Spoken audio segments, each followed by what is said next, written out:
Talks to take place on history on independence but demeaning none, says Tariq Rahman. Fuel supply till April ensured, government working for 90-day reserve. Rescue operation at Daulatdia into bus plunge underway for third day.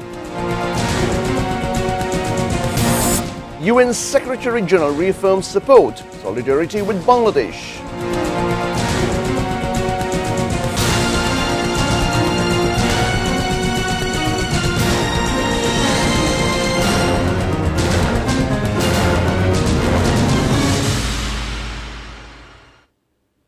Well, good evening, viewers. Those were the headlines. I'm Salim Kadir, and you're watching English Bulletin. We now follow with the details. Prime Minister Tariq Rahman has said the history of independence will be discussed, but not by belittling anyone. He made the comment while addressing a discussion on the occasion of the Independence and National Day at Engineers Institution in Dhaka on Friday afternoon. The Prime Minister said the way in which the previous government has been unjustly and falsely treating Shaheed President Ziaur Rahman proves how relevant he is in the history of the War of Independence.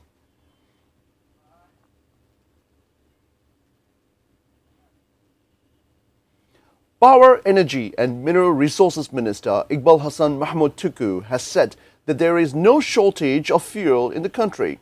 The supply of fuel remains normal. He made the comment at a program in Sirajganj on Friday.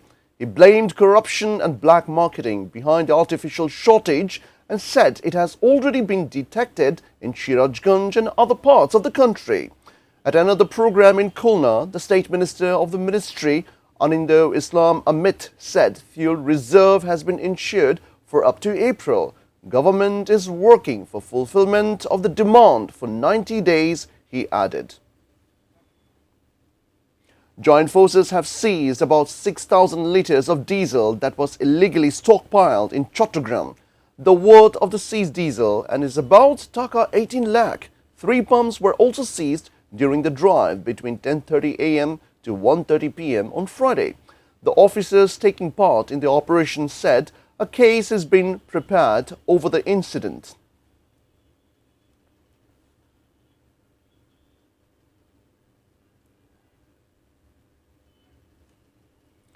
"5,000 metric tons of diesel has reached the Parbati depot in Dinajpur from India through a pipeline in the third phase.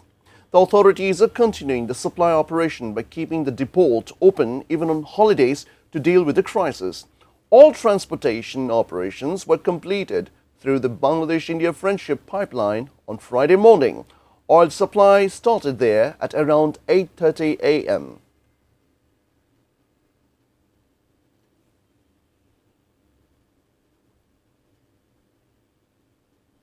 The rescue operation for the missing passengers of the sunken bus in the Padma River at Daulatdia ferry ghat in Rajbari is underway for the third day.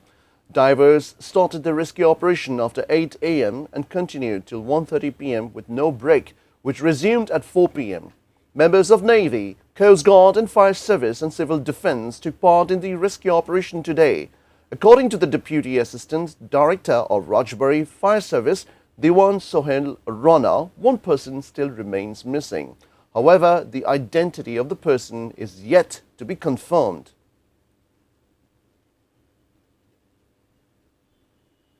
A total of 26 bodies have been recovered into the incident of the bus plunge at Daulatdia ferry ghat in Rajbari. Experts said there is no alternative of awareness of bus drivers and passengers to avert such incidents. At the same time, this suggested reducing mismanagement and proper monitoring of the authority at ferry ghat. They talked for integrated efforts and needs of fitness tests of the vehicles to resist such tragic accidents.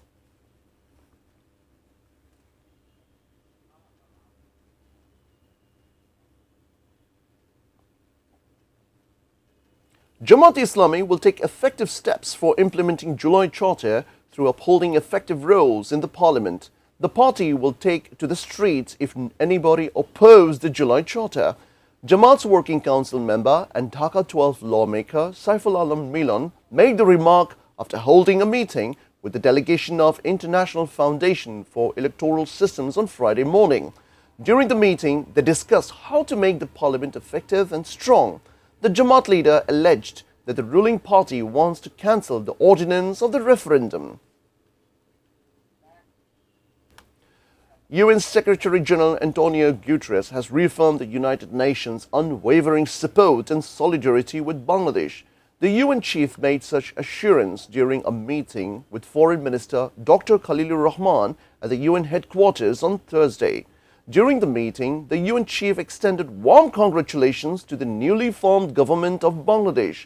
He also highly commended Bangladesh for its continued humanitarian leadership and generosity in sheltering forcibly displaced Rohingya people.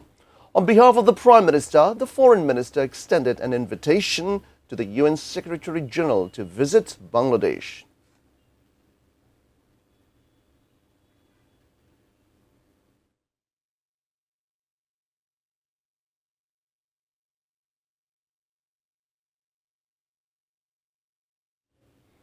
Dear viewers, we now follow with a short break and we will be back soon with local UPDF leader shot dead in Khagratchari. Trump extends deadline to strike Iran energy sites.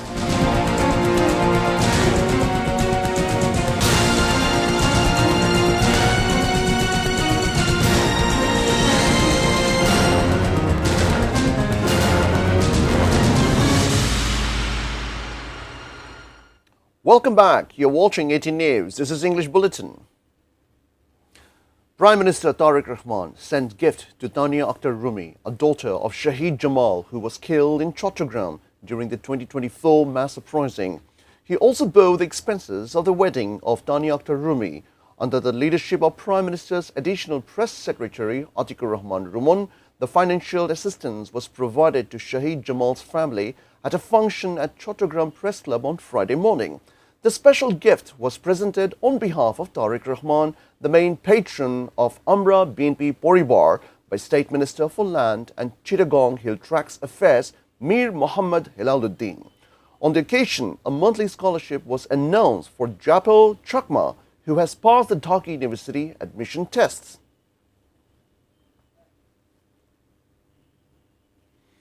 A local leader of the United People's Democratic Front was shot dead by unidentified miscreants in Panchari of Khagratchari.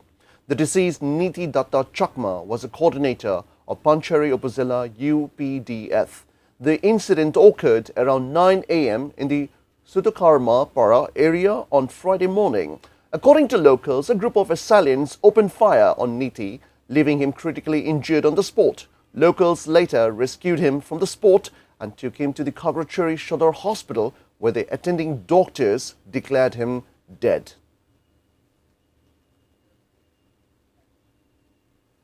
Viewers, will take a short break. Stay with us.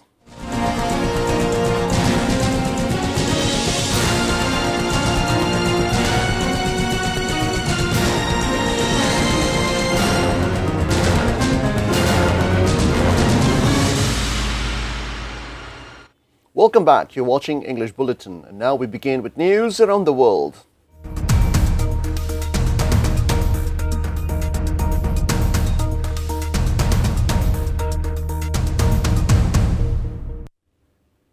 US President Donald Trump has postponed his deadline for potential strikes on Iran's energy infrastructure until April 6.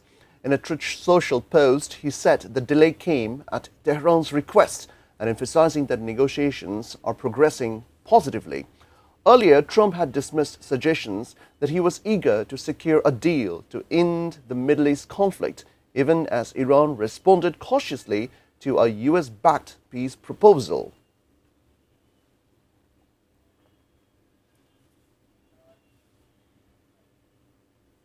At least 1,321 Israeli soldiers and between 600 and 800 US military personnel were killed since the US-Israeli conflict began against Iran. Iran's senior armed forces spokesman, Brigadier General Abu Fazal Shekachari, made the claims in a statement carried by Tasnim news agency. He stressed the status of Strait of Hormuz would depend on whether Iran's ceasefire conditions were met, and strikes on enemy targets would continue and intensify if its conditions for ending hostilities were not met. Israeli Defense Force IDF is going to collapse in on itself amid manpower shortage. Israeli Military Chief of Staff Lieutenant General Eyal Zamir warned in remarks during a security cabinet meeting recently. According to state-run media report, Zamir was quoted as saying IDF could soon collapse as Israeli army deals with mounting operational demands and a growing manpower shortage. Former rapper and the young leader of Rashtriya Swatantra Party, Balendra Shah, has been sworn in as Nepal's youngest Prime Minister today. Balen Shah, aged 35, was administered the oath of office by President Ramchandra Paudel at a special ceremony held at Rashtrapati Bhavan. The rapper-turned-politician gained popularity as mayor of Kathmandu before moving to national politics. Shah's rise follows the intense youth-led movements calling for change against entrenched corruption, with his party winning a majority in the 275-member parliament.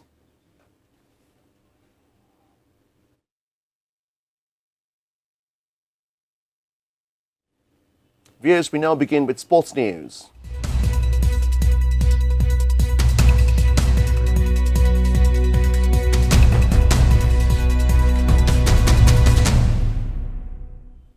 Bangladesh archers clinched its maiden gold medal in men's compound team event of Asia Cup World Ranking Tournament Stage 1 by beating Vietnam 231-25 in the final held in Bangkok today. Bangladesh team comprising Himu, Aishwarjo and Niwaz Rakib won the first set by 57-55 and never looked back, though they scored one less than Vietnam in the fourth set. However, Bangladesh did not have a chance to reach the semi-final in the singles or mixed events of the tournament.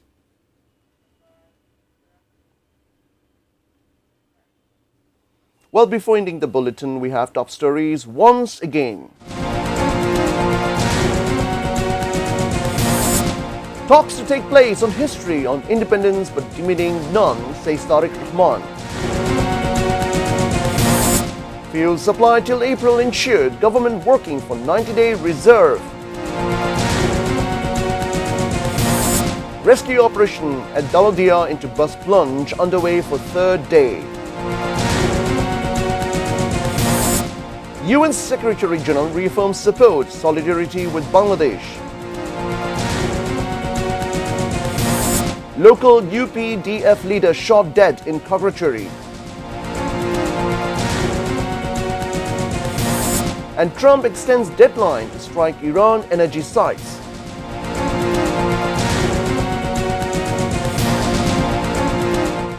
Well, that's all from the newsroom for the moment. Thank you for being with us. Until then, see you soon.